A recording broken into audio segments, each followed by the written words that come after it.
इथं बनतात महाराष्ट्रातील सगळ्यात जास्त पुरणपोळ्या. फॉलोअर्स लोकांना नमस्कार करून आम्ही निघालो आजनसराला. हिंगणघाट पासून 20 किलोमीटर, वर्ध्यापासून 30 किलोमीटर.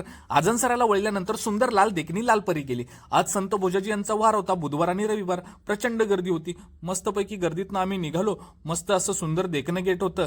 मस्त दर्शन झालं. 1800च्या काळात संत भोजाजी महाराजांचा जन्म झाला. 1955 पासून त्यांची पुण्यतिथी साजरी केली जाते. असं म्हटलं जातं, भक्ताच्या स्वप्नात त्यांनी दृष्टांत दिला तेव्हापासून पुरणपोळीचा नैवेद्य केला जातो. क्या बात आहे म्हणलं, खतरनाक विषय. मस्त सुंदर गणपती मूर्ती, राधाकृष्णाची मूर्ती, भक्त पुंडलिक सेवा करताना मस्त मन प्रसन्न झालं. तेवढ्या त्या बारक्याला भूक लागलेली वाटतं.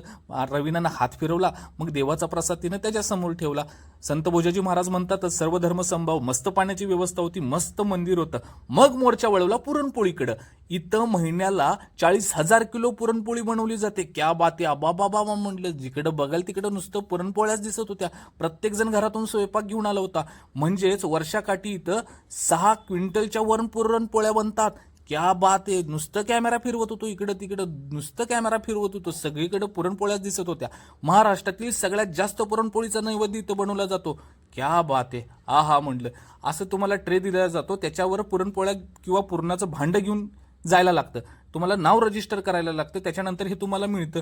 मस्तच विषय हार्ड आहे म्हणलं. सगळ्यात मोठे 10 शेड आहेत तिथं स्वयंपाकासाठी, आणि प्रत्येक शेडमध्ये 100 चुले पेटतील. असल्या खतरनाक यांचं नियोजन आहे. 10 शेड म्हणल्यावर बघा किती झालं. वाह, क्या बात आहे. नुसतं कॅमेरा फिरवालतो बघा, सगळीकडे पुरणपोळ्याच दिसत होत्या. आजी पण म्हणल्या, खतरनाक विषय, इथं जेवून जा भावा. वा म्हणलं, एक नंबर विषय हार्ड आहे. म्हणलं आपण पण मस्तपैकी देवाचं दर्शन घेऊ आणि प्रसाद घेऊ.